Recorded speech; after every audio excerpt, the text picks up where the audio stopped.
আমস্টারডামের সকালটা শুরু হয় খুব ধীরে। লেকের জলে ভাসতে থাকা নৌকাগুলো যেন ঘুম ভাঙিয়ে নেয় আলোতে, আর সাইকেলের ঘন্টির শব্দ হালকা করে মিশে যায় বাতাসে। সেই খালের ধারে দাঁড়িয়েছিল দেবাংশু আর নীলা, এক হাতে কফির কাপ, অন্য হাতে একে অপরের হাত। নেদারল্যান্ডস তাদের জীবনে এসেছে হঠাৎ করেই।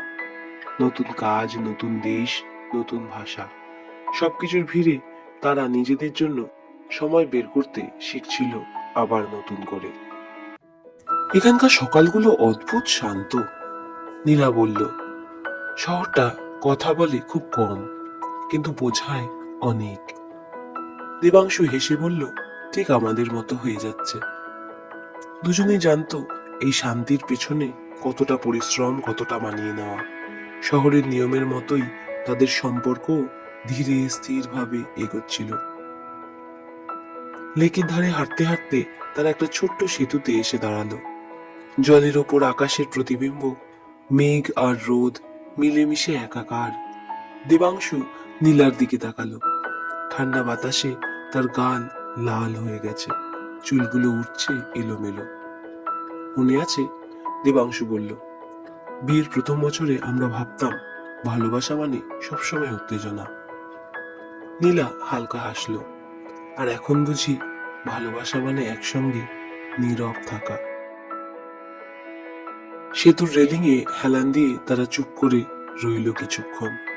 পাশ দিয়ে সাইকেল চলে যাচ্ছে, কেউ একজন কুকুর হাঁটাচ্ছে, দূরে চার্চের ঘন্টা বাজছে। জীবন চলছে ঠিকঠাক। দেবাংশু নীলার হাতটা শক্ত করে ধরল। এই দেশটা সমতল, কিন্তু আমাদের জীবনে কত উঁচু নিচু এসেছে। নীলা তার কাঁধে মাথা রাখলো। তবু আমরা পড়ে যাইনি, কারণ আমরা একে অপরের ভারসাম্য। দুপুরের দিকে তারা একটা ছোট্ট ক্যাফেতে ঢুকলো। জানলার পাশে বসে চা খেতে খেতে বাইরে তাকিয়ে রইল।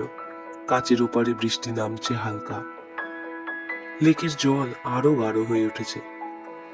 নীলা আস্তে বলল, এই জানলার পাশে বসে যদি সারা জীবন কাটানো যেত।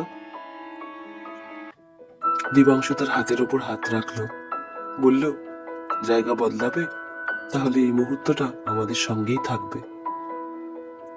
বৃষ্টি থামার পর তারা আবার বেরোলো। আকাশ পরিষ্কার, আলো আরো নরম।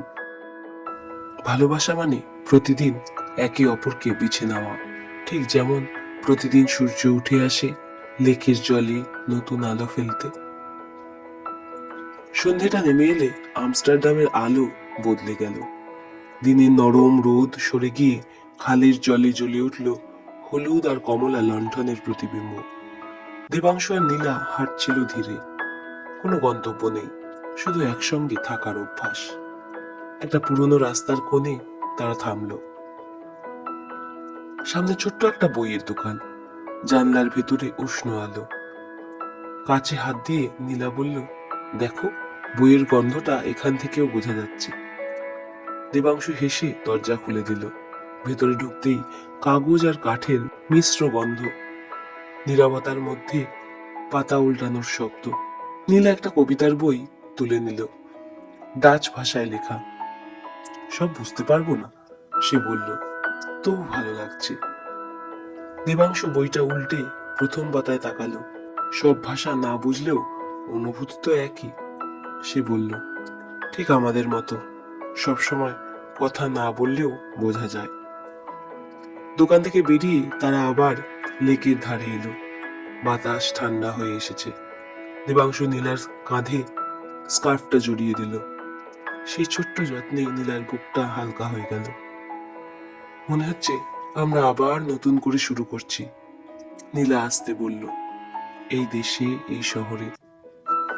দেবাংশু থামলো, লেকের জলের দিকে তাকিয়ে বলল, শুরু তো আসলে কখনো শেষ হয় না, আমরা শুধু মাঝে মাঝে সেটা টের পাই। দূরে একটা উইন্ড মিলের ছায়া দেখা যাচ্ছিল, আলোয় ধরা পড়ে আবার মিলিয়ে যাচ্ছে। নীলা সেই দিকে তাকিয়ে রইল। এই ঘূর্ণনটা আমাদের জীবনের মতোই, ঘুরে ঘুরে একই জায়গায় আসে, কিন্তু পুরোপুরি আগের মতো থাকে না। দেবাংশু তার হাত ধরল, আর সেই বদলটাই আমাদের বড় করে। রাত আরো গভীর হলো। লেকের ধারের বেঞ্চে বসে তারা আকাশ দেখছিল। মেঘের ফাঁক দিয়ে উকি দেওয়া চাঁদ, শহরের শব্দ দূরে মিলিয়ে গেছে। শুধু জল আর বাতাসের নরম সঙ্গ। নীলা ধীরে দেবাংশুর কাঁধে মাথা রাখলো। যদি কোনোদিন আবার সব এলোমেলো হয়ে যায়? দেবাংশু উত্তর দিল না সঙ্গে সঙ্গে। তারপর বলল, তাহলে আমরা আবার হাঁটবো, ধীরে, ঠিক এভাবেই। নেদারল্যান্ডসের রাতের নিচে লেক আর আলো আর নীরবতার মাঝে তারা বুঝে নিল, ভালোবাসা কোনো নিখুঁত গন্তব্য নয়। ভালোবাসা সেই পথ যেখানে হাত না ছেড়ে দিয়েই এগিয়ে যাওয়া যায়।